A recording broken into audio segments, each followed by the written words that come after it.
Hey guys, it's Brindley. Hi. I'm always excited. You guys know I'm always excited. So sorry about last week. I think we all kind of had a week last week where we planned certain things and then they just didn't turn out the way that we wanted to. I was actually in Houston. My dear friend and a girl that I kind of have become a big sister and mentor, was racing in a Houston rodeo. She's a barrel racer, championship barrel racer, I might add. And so I was hoping to do the live with her because she has so many lessons as a champion at 14 around how hard she practices, and she feeds her horses every morning because they live on her property now. And I was really hoping to be able to bring some of that to you. And well, things just didn't go as planned. We ended up at the Houston rodeo being evacuated because of the virus, that thing that shall not be mentioned, right? And so here we are. So when I got ready for today, I thought, where can I add the most value to where everyone seems to be right now? And how can I also stick with the theme of the integrity of Breakthrough with Brindley, which is to share all of the massive changes that I went through in my life and how I recovered from a massive, massive mistake and from a seemingly hopeless place. And so I thought mindset, and shout out to Megan Molden because she's the one that suggested that I do the story wheel, which I'm going to do with you guys tonight. So first, I just kind of wanted to give you a heads up. A lot of you know I'm a business coach. So I coach small business owners on running an efficient and operation. So I coach on all the operations side of the business. So a lot of my conversations today were around how do we get ahead of this thing? How do we build a moat around our businesses so that we don't have to take a step backwards, right? And really the way that I'm choosing to look at this is an opportunity to do all the things that I should have been doing all along, right? Spent a little too much money last year, didn't keep an eye on my pennies, have subscriptions all over the place. My systems, I wasn't inspecting what I expect. So a lot of lessons. I spent all weekend getting our business, because aside from coaching, for those of you that don't know, I own a recruiting company. So we recruit talent. We recruit mostly administrative professionals for small business owners and C-suite executives.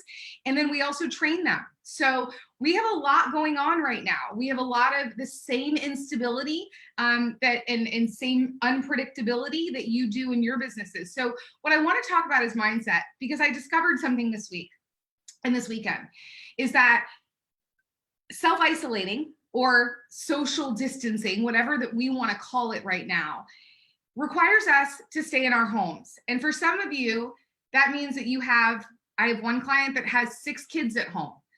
For some of you, that means being by yourself, like me. Some of that is your mother might live in close proximity and you may have that dynamic going on. Whatever it may be, is that when we're alone or when we're locked down, it is the perfect opportunity for our minds to go crazy.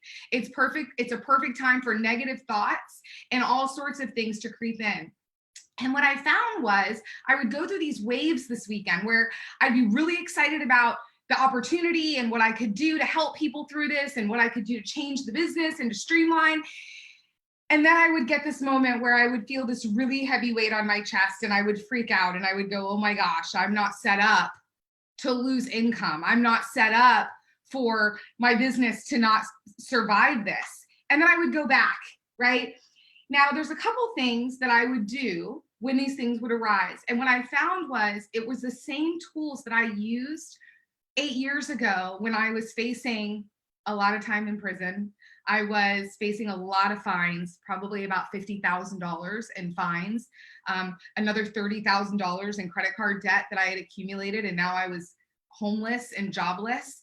And what I did for my mindset back then. And the first thing I want to talk about is your first thought versus your second thought. You are not responsible for your first thought. Your first thought is always going to come. You are responsible for your second thought. And so what I had to start doing was I had to train my second thought to tell my first thought, we don't think like that anymore. We don't think like that anymore. We don't think from a place of victim and scarcity and negativity. We think from a place of positivity and gratitude, because we know that every day on this earth is a gift and this is all temporary. It's all temporary. So I have a choice. Do I want to allow my first thought to take me down a path that can lead to a very dark place, which I may never recover from? Or do I want to teach my second thought to automatically tell my first thought, we don't think like that anymore? And when I would walk around my house during this time and I would think, I don't want to get out of bed. I don't want to live. I don't want to get on another public bus and have another massive seizure on a bus. I don't want to do all of these things anymore. I would have to train my first thought and go, and I would literally shake my head and say out loud, if you lived with me at the time, you probably would have thought I was crazy. Well, I kind of am. And it would have been proof. And I would shake my head and say, we don't think like that anymore. We don't think like that anymore. Until over time, those first thoughts, they still came, but the amount of time in between them separated. And then all of a sudden, there were more positive first thoughts than there were negative first thoughts. So I challenge you today. Are you listening to your first thought around everything? Are you listening to the doom and the gloom? Or are you saying, how can I turn this into a positive? Because what we focus on expands. So this brings me to the story wheel. So here's what happens. And I hope you guys can see this. We're trying this little makeshift thing out for a minute. Is if you have a piece of paper, draw a circle. So this is the story wheel. And what happens is at the top of the story wheel, or about 1 o'clock, something happens. Okay? So something happens. A virus hits the United States, hits the world, right? Let's take something as massively dramatic as that. Something happens. We have a reaction, right? So for a lot of us, that might have been fear. And sorry, I should have put something happens up here. I'm just giving myself some room. For some of us, that's fear.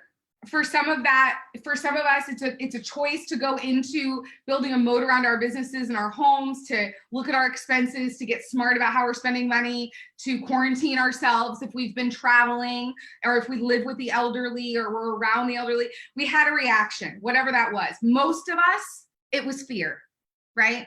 So we have this reaction, we have this fear, and then we go into judgment. So we have this reaction, we have this fear, and then we go into judgment. Now we think the world is ending, I'm going broke, I'm going to be eating out of a Beanie Weenies can and ramen like I did in 2008 and back in the 80s, and the whole world is crashing down.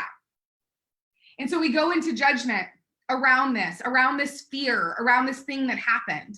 And this can be anything. It can be as simple as someone not saying hello to you in the morning, or something as dramatic as the fear around a pandemic, right? So then we go into judgment. Now what we've done is we've created a new story. We have convinced ourselves that we are now going to have to shut our businesses down. Our homes are going to go into foreclosure. We're all going to lose our jobs, and the world is going to come to an end. And that's the story that we're telling ourselves right now. So then what we do is we go next and we go to collect evidence. So for some of us, that might be turning on Fox News and listening to the media tell us about how many people have died and what the big numbers are, and all the masks that 80% of the population in the airports are wearing, and all of the things that are going to support our new story. And we start looking for the evidence. Even when it doesn't exist, we create the evidence to support the story. And once we've collected enough evidence to support our story, we now have a new reality. So now we're living in this new reality. Now we truly believe that the world is ending, we're losing our jobs, our homes are foreclosing, and the whole world is ending. Most of us, including myself, can do this in about 60 seconds. Does not take me long to have a reaction, go into judgment, create a new story, collect the evidence to support that story, and all of a sudden I'm in a new reality, and I believe the story, and the story becomes my reality. Now, where do we have to do the work? Where do we stop the cycle? Well, we're always going to have that first thought, right? First thought, always going to come. Second thought is where the magic happens, which is we have to stop the judgment. We have to stop going into judgment and get into curiosity. So instead of that second thought going into the fear, that we want the second thought to tell the first thought, we don't think like that anymore. And we want to use tools to get us into a different way of thinking. So a couple tools that I use to train that second thought. Remember that garbage in is garbage out. Who are you talking to right now? Who are you surrounding yourself? What conversations are you creating that people around you are growing into? Are you the one that's talking about the crazy and how the world's going to end and we're all going to go broke and we're foreclosing on our homes? Or are you bringing the positive aspect and saying, how can we capture market share right now? How can we train our clients? How can we teach our customers how to live in a virtual world and use the technology? Guys, if this would have happened 10 years ago, we'd be in a totally different place than we are now. We have amazing technology. I've run a virtual company for 4 years, actually 8 years, 8 years. I've just had the team for about 4 or 5. I was on my own for the first 3 or 4. So it can be done. We have employees all over the country and it can happen. It's just, are you willing to look at the positive, or are you allowing yourself to be paralyzed by the fear? Are you using this to be as an excuse for a vacation? And then you're going to wake up in 90 days and wonder why you're broke? Or are you using this opportunity to double down on your efforts, to double down on your activities? Another tool to use to change that second thought is get into gratitude. Write a gratitude list every day, what you're grateful for. There's a lot to be grateful for right now. I'm grateful for my health. I'm grateful that I have a home that I love, that I enjoy, that I don't want to leave. I'm grateful for my air fryer because I can eat chicken wings and Brussels sprouts every day. I am grateful for my Ship Tea guys that are delivering my groceries. I'm grateful for my Amazon. There's so much to be grateful for. Affirmations. Are you doing affirmations? Are you telling yourself, and is your self-talk supporting what you want to be up here? When you're negative and when you're focused on fear, it clouds your brain, it clouds your judgment, and the lens that you're seeing everything through is around that fear. So are you telling yourself you're beautiful? Are you telling yourself that you're amazing? Are you telling yourself that you can overcome anything and that you're a champion and that you're the best at whatever it is you do? I'm the best recruiter. I'm the best coach. I'm the best consultant. What are you doing to treat yourself the way that you deserve to be treated? Get out of yourself and do something for someone else. That is the number one way that you can get out of your head. If you want to change your first thought, start helping others. Go next door to your neighbor who is 65 and say, I'm running to the grocery store. Can I grab you something? Go to the neighbor that you haven't seen their car move and make sure they're okay. Call your family, do a Zoom call with a bunch of your friends, have happy hour virtually, pick up a martini, call your friends, get their spirits up. Check in on your friends that you know that are in high impact areas like Seattle and Washington. What are they doing to get their spirits up? Are you talking to one another? Are you building each other up during this?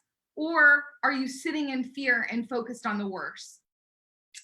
And then the last thing I would add to this is, what does your morning routine look like? How are you starting your day? Because the way you start your day is the tone that you set for the rest of your day. What are you reading? Remember, garbage in, garbage out. Greatness in, greatness out. So are you pouring into yourself in the morning? I don't care. Well, I do care, yet I'm not going to get political and religious. If you have a God, and I don't care who it is, I don't care if it's a group of people, I don't care if it's a doorknob, as long as it's not you, who are you praying to and spending time with in your spirituality, in your internal, to build you up? What are you reading?